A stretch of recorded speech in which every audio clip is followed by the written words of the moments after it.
은퇴한 65세 남성들이 가장 빨리 잃는 신체 기능. 이 말을 처음 들으면 조금 섬뜩하게 느껴질 수도 있습니다. 하지만 곰곰이 생각해보면 은퇴라는 건 단순히 일을 그만두는 사건이 아니라 삶의 구조가 완전히 바뀌는 전환점이죠. 매일 정해진 시간에 일어나고 움직이고 사람을 만나고 책임을 지던 생활에서 벗어나면 몸과 마음 모두 새로운 리듬을 찾아야 합니다. 그런데 이 과정에서 우리가 미처 예상하지 못했던 변화가 하나씩 나타나기 시작합니다. 많은 분들이 은퇴 준비라고 하면 경제적인 부분 연금, 자산, 소비 계획부터 떠올립니다. 물론 중요합니다. 하지만 정작 은퇴 후 삶의 질을 크게 좌우하는 건 몸이 얼마나 잘 버텨주느냐입니다. 돈이 있어도 몸이 따라주지 않으면 하고 싶은 걸 할 수 없으니까요. 여행도, 취미도, 심지어 일상적인 외출조차 부담이 될 수 있습니다. 그렇다면 은퇴 후 가장 먼저, 그리고 가장 빠르게 약해지는 신체 기능은 무엇일까요? 의외로 많은 전문가들이 공통적으로 지적하는 건 바로 근력, 그 중에서도 하체 근력입니다. 쉽게 말해 다리 힘입니다. 왜 하필 다리일까요? 이유는 간단합니다. 직장 생활을 할 때는 출퇴근, 계단 이용, 이동 등으로 하루 평균 수천 보를 자연스럽게 걷게 됩니다. 하지만 은퇴 후에는 활동량이 급격히 줄어들죠. 특별히 운동을 하지 않으면 하루 종일 집 안에서만 지내는 날도 많아집니다. 이때 가장 먼저 타격을 받는 게 하체 근육입니다. 문제는 하체 근력이 단순히 걷는 힘에만 영향을 주는 게 아니라는 겁니다. 균형 감각, 낙상 위험, 심혈관 건강, 심지어 자존감까지 연결됩니다. 다리가 약해지면 활동 범위가 줄어들고 활동이 줄어들면 다시 근육이 더 빠지는 악순환이 시작됩니다. 실제 사례를 보면 더 실감이 납니다. 첫 번째 사례입니다. 김씨 67세는 은퇴 후 이제 좀 쉬어야지라는 생각으로 집에서 보내는 시간이 많아졌습니다. TV를 보거나 스마트폰을 하는 시간이 하루 대부분이었죠. 처음 몇 달은 아무 문제 없었습니다. 그런데 1년쯤 지나자 이상한 변화가 생깁니다. 계단을 오를 때 숨이 차고 무릎이 불안해지기 시작한 겁니다. 결국 병원에 갔더니 하체 근력이 눈에 띄게 감소했다는 진단을 받았습니다. 김 씨는 나는 아픈 데도 없는데 왜 이러지? 라고 했지만 사실 원인은 명확했습니다. 움직이지 않았기 때문이죠. 두 번째 사례입니다. 박 씨 70세는 은퇴 후에도 비교적 활발한 편이라고 생각했습니다. 동네 친구들과 자주 만나고 가끔 골프도 쳤으니까요. 그런데 어느 날 길에서 살짝 발을 헛디뎌 넘어졌습니다. 큰 사고는 아니었지만 이후로는 걷는 것 자체가 두려워졌습니다.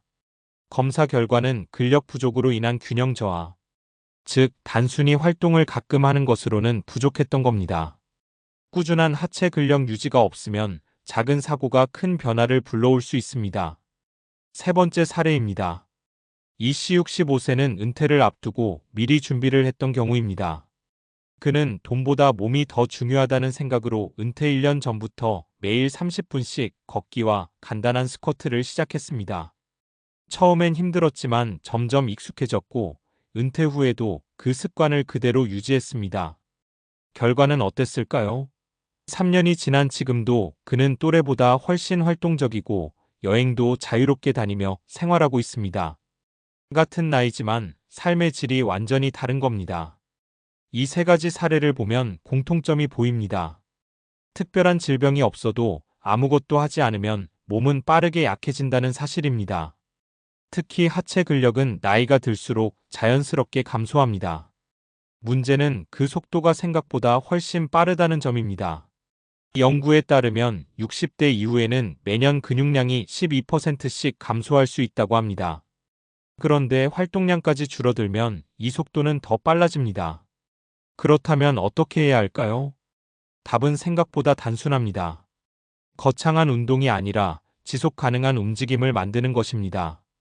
예를 들어 하루 30분 이상 걷기, 의자에서 앉았다 일어나기 반복 스쿼트 대체, 엘리베이터 대신 계단 이용, TV 볼 때라도 중간중간 일어나기. 이런 작은 습관들이 모여 큰 차이를 만듭니다. 중요한 건 의지가 아니라 환경입니다. 운동을 결심하는 것보다 움직일 수밖에 없는 생활 구조를 만드는 게 훨씬 효과적입니다. 예를 들어 일부러 먼 마트를 이용하거나 정기적으로 나갈 약속을 만드는 것도 좋은 방법입니다. 은퇴는 끝이 아니라 새로운 시작입니다. 하지만 그 시작을 어떻게 보내느냐에 따라 이후 10년, 20년의 삶이 완전히 달라질 수 있습니다. 많은 분들이 이제 좀 편하게 살고 싶다고 말합니다. 맞는 말입니다. 하지만 진짜 편안한 삶은 움직일 수 있는 몸에서 나온다는 걸 잊지 않아야 합니다. 다리가 약해지면 선택지가 줄어듭니다. 다리가 강하면 삶이 넓어집니다. 결국 은퇴 준비의 핵심은 단 하나로 정리할 수 있습니다. 얼마나 오래 내 발로 자유롭게 다닐 수 있는가? 이 질문에 자신 있게 오래 가능하다고 답하고 싶다면 지금부터라도 다리부터 챙겨야 합니다. 앞에서 이야기한 것처럼 은퇴 후 가장 빠르게 약해지는 것이 하체 근력이라면 자연스럽게 이어지는 질문이 하나 생깁니다. 그럼 단순히 운동만 하면 해결되는 걸까? 결론부터 말하면 절반만 맞는 이야기입니다. 운동은 분명 핵심이지만 하체 근력이 빠르게 감소하는 진짜 이유는 더 복합적입니다. 그리고 이걸 이해해야 제대로 대비할 수 있습니다. 1. 근육은 왜 이렇게 빨리 줄어들까? 나이가 들면서 근육이 줄어드는 현상은 근감소증이라고 합니다. 단순히 늙어서 힘이 빠진다는 수준이 아니라 생리학적으로 명확한 변화가 일어납니다. 가장 큰 원인은 세 가지입니다. 첫 번째, 단백질 합성 능력 감소. 젊을 때는 음식을 먹으면 몸이 단백질을 잘 흡수해서 근육으로 만들어냅니다. 그런데 60대 이후에는 같은 양을 먹어도 근육으로 전환되는 효율이 떨어집니다. 즉, 예전처럼 먹고 살면 근육은 자연스럽게 줄어듭니다. 두 번째, 호르몬 변화. 테스토스테론, 성장 호르몬 같은 근육 유지에 중요한 호르몬들이 나이가 들면서 감소합니다. 이건 개인의 의지로 바꿀 수 있는 부분이 아니기 때문에 더 중요합니다. 대신 운동과 식습관으로 속도를 늦추는 것이 현실적인 목표입니다. 세 번째, 신경-근육 연결 약화. 근육은 단순히 덩어리가 아니라 신경과 연결되어 움직입니다. 나이가 들면 이 연결이 점점 약해지면서 근육을 제대로 동원하지 못하게 됩니다. 그래서 같은 근육량이라도 힘이 약해진 것처럼 느껴지기도 합니다. 2. 그래서 왜 하체가 먼저 무너질까? 이 부분이 핵심입니다. 하체 근육은 우리 몸에서 가장 크고 가장 많이 쓰는 근육입니다. 즉, 안 쓰면 가장 먼저 줄어드는 부위이기도 합니다. 특히 허벅지 앞쪽 근육대 퇴사두근은 걷기, 앉았다 일어나기, 계단 오르기 등 거의 모든 일상 동작에 관여합니다. 그런데 활동량이 줄어들면 이 근육은 가장 빠르게 약해집니다. 여기서 중요한 개념이 하나 있습니다. 바로 유스잇 오 루즈잇입니다. 사용하지 않는 기능은 몸이 필요 없다고 판단해서 줄여버린다는 원리입니다.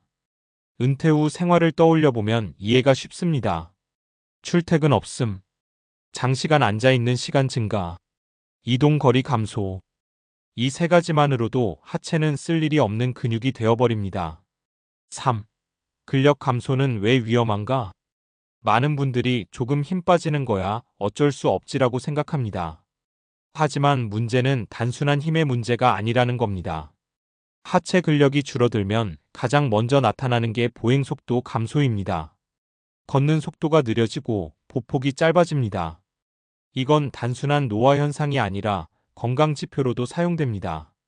실제로 걷는 속도는 생존율과도 관련이 있다는 연구들이 있습니다. 느리게 걷는 사람일수록 낙상 위험, 입원율, 사망률이 모두 높다는 결과가 있습니다.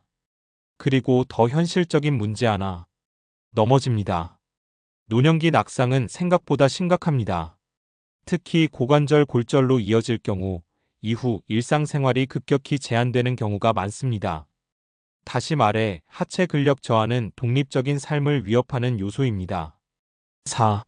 운동만으로 충분할까? 여기서 많은 분들이 놓치는 포인트가 있습니다. 운동을 시작했는데도 효과가 없는 경우가 꽤 많습니다. 이유는 간단합니다.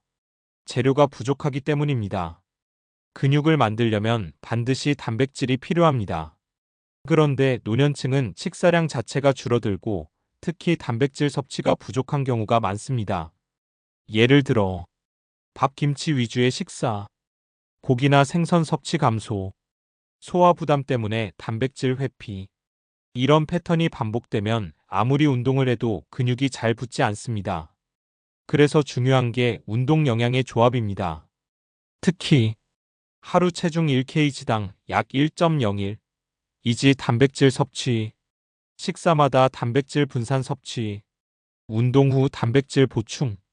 이 세 가지가 기본입니다. 5. 결국 핵심은 속도를 늦추는 것. 여기서 중요한 인식 전환이 필요합니다. 우리는 흔히 예전처럼 유지해야 한다고 생각합니다. 하지만 현실적으로는 어렵습니다. 대신 목표를 이렇게 바꿔야 합니다. 남들보다 덜 빠르게 늙는다. 이 차이가 굉장히 큽니다. 같은 70세라도 한 사람은 계단을 자유롭게 오르고 다른 한 사람은 평지도 힘들어합니다. 이건 타고난 체질 차이가 아니라 10년 동안의 습관 차이입니다. 6. 다시 정리해보면 은퇴 후 하체 근력이 빠르게 줄어드는 이유는 단순히 운동을 안 해서가 아닙니다. 근감소증이라는 생리적 변화, 호르몬 감소, 신경기능 저하, 활동량 감소, 단백질 부족, 이 모든 게 동시에 작용합니다. 그래서 해결도 단순하지 않습니다. 하지만 방향은 명확합니다. 조금이라도 매일 움직이고, 조금 더 신경 써서 먹고, 조금 더 의식적으로 몸을 써야 합니다. 결국 은퇴 이후의 삶은 이렇게 갈립니다. 편하게 쉬다가 점점 못 움직이게 되는 삶. vs 조금 귀찮더라도 움직이면서 자유를 유지하는 삶. 어느 쪽이 더 좋은지는 굳이 설명하지 않아도 느껴지실 겁니다. 그리고 그 차이는 거창한 결심이 아니라 오늘 하루 몇 번 더 일어났느냐에서 시작됩니다.